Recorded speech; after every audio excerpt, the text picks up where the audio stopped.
This is a lecture from Open Tuition. To benefit from the lecture, you should download the free lecture notes from opentuition.com. So we've gone through and looked at what happens when we cross the accounting boundary with a step acquisition. So when we're moving up the stairs and we've gone through that door on the 50th step, we recalculated the goodwill, didn't we? And we remeasured the previously held investments to fair value. Here, what we now start to look at is whereby we have already gone through the door on that 50th step and crossed the accounting boundary, and we're in that world of control. So we already consolidate. We've already calculated goodwill a fair while back. What we have now is that we buy some more shares. So that just increases our percentage ownership, doesn't it? But it still means that we have control. So what we have here is slightly different to what we saw before, in that there's just a reallocation of the ownership, isn't there? Because we owned a percentage before as the parent. So let's just say that we owned, to keep it consistent, shall we say that we owned 75%. So based upon that, the non-controlling interest was 25%, wasn't it? If we go through and add or purchase another 5%, then we still have control. So we still consolidate, we still have the goodwill, but the non-controlling interest has fallen, hasn't there? So what you have there is that there is a reduction in the non-controlling interest. It's gone from 25 to 20. Okay, and what we need to be able to do is we need to be able to account for that reduction in the non-controlling interest.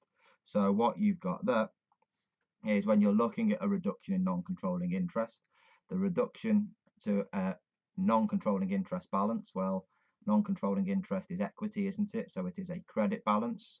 So to reduce a credit balance, you will debit it. So therefore, we are going to debit the non-controlling interest, and we are paying to buy the shares. So we credit the cash. You could credit shares if you're doing a share for share exchange, but let's not overcomplicate it, hey. And then what you've got there, the debit, usually it's a debit, could be a credit. The balancing figure there is to your reserves, okay? Because as you remove the non-controlling interest, there is just a reallocation between what the parent owns and what the non-controlling interest owns. That is all we are doing, reallocating the reserves, so that we now show that we own 80% and the non-controlling interest own that little bit less. Just be careful when we go through and do it and calculate the numbers. We need to work out what the non-controlling interest is for our 25%. And then the issue that you have there is, to get it to 20%, you don't multiply by 5%, because we're not taking or removing from the NCI 5% of it. We're removing 5% out of 25%. So you would need to multiply by 5/25 to go through there and convert it from 25 down to a 20% holding.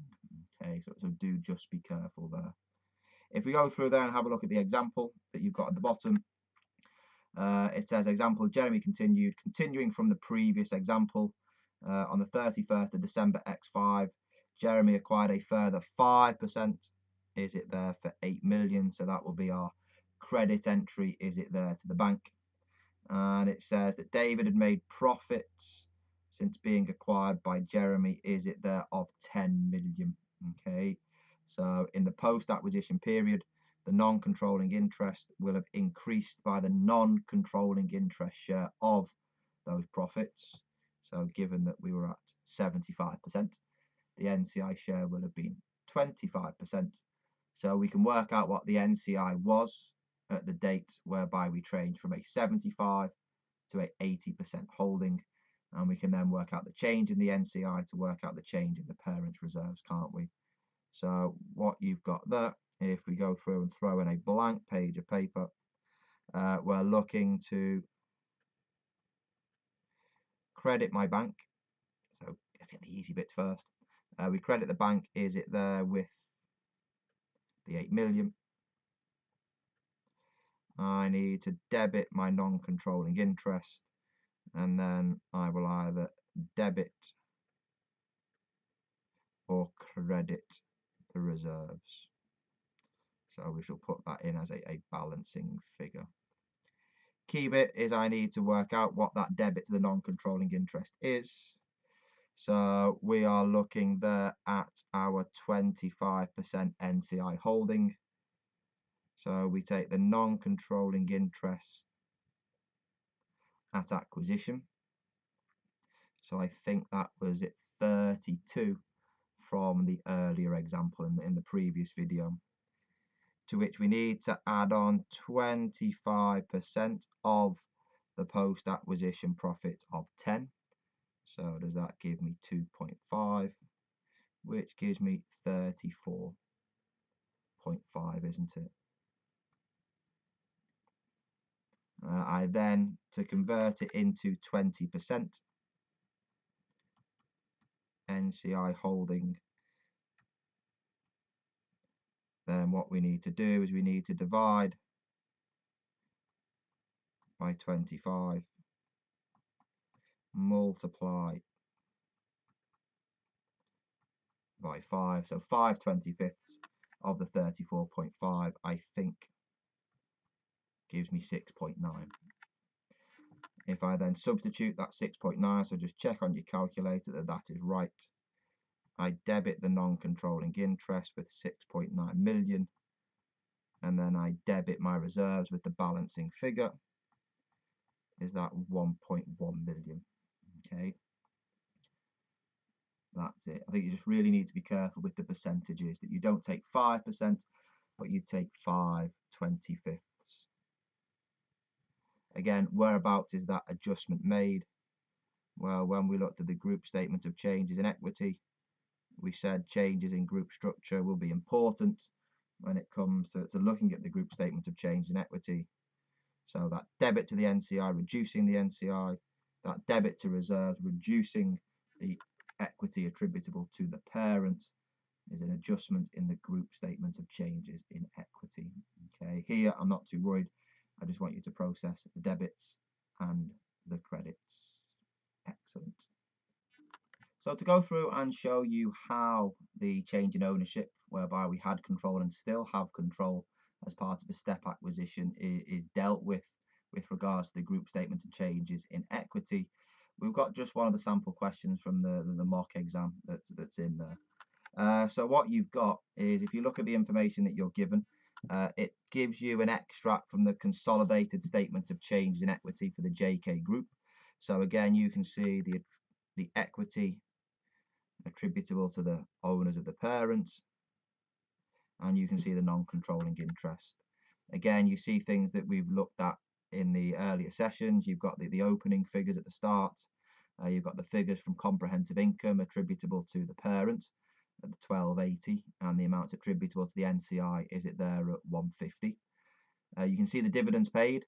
So, you know, that dividend paid there is 100%, isn't it, of the parent, and then that dividend there will be the non-controlling interest share multiplied by S's dividend. But again, it's already been done for you. Okay, in our earlier example, we had to go through and calculate it, didn't we, when we were way back in the group statement of changes in equity chapter. Geez, that seems like a lifetime ago now, doesn't it? And what it wants us to do is it wants us to put the adjustment to NCI for the additional purchase of GH shares. So the adjustment to the NCI, and it also wants the adjustments to the parent equity.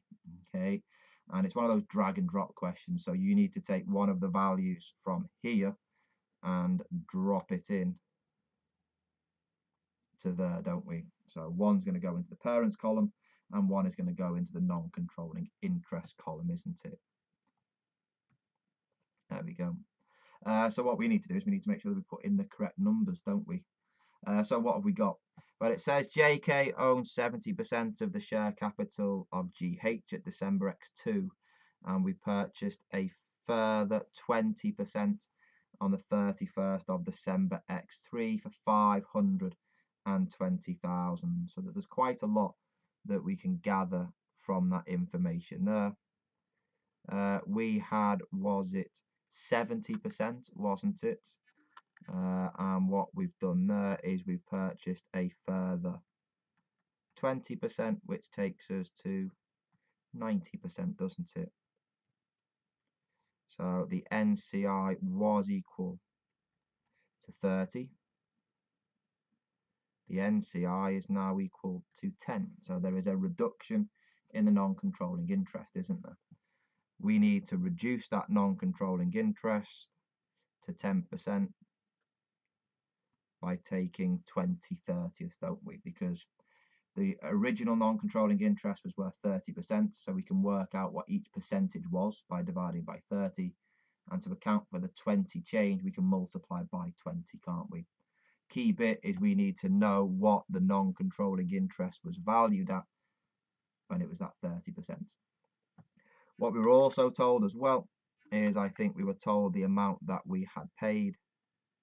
So we're going to credit the bank, and I think it was there, was it $520,000. We debit the non-controlling interest, and we need to check after whether it is a debit or a credit that goes to reserves when we balance it up. Okay. So what we've got, it says we've bought it for 520. I've dealt with that. When the existing, so the 30% non-controlling interest was measured at 759,000. Okay, so 759,000. So we're going to go through there and take, was it 20/30ths of the 759. If we tap that in on the calculator, I think that gives you 506,000, and your balancing figure is 14. And that is a debit, isn't it? Because we have an excess of credit in the bank over the debit to the NCI, which gives you a debit of 14. Now, you've got to be very careful, because a debit to NCI reduces the NCI, and a debit to reserves reduces the reserves. Okay, so when you're putting the right figures in the right boxes, you need the 506 and you need the 14. So the adjustment to the NCI for additional purchase of shares, that will be the 506 in the NCI column, and for the parent, that will be there as 14. Now, do just be very careful in these exams, because you can jump for joy, sing hallelujah, because you think you've got the answer right. No, you haven't. You've got 99.9% of it right. But it does say use blank in order to reflect the impact within there. So if there's a box that has nothing in, then that should say blank. And that should say blank as well. And if you don't put those blanks in, then you're going to be in trouble, because you're not going to get the marks for the question. Okay, even though you've got the right 14, the right signs, and the right 506 and the right signs, you really need to be careful. Okay, so there we go. I hope you're a little bit happy with all that now. Go through, practice some of the questions in the revision kits, and you'll be well on the way to be able to pass any of these questions. Keep up that hard work.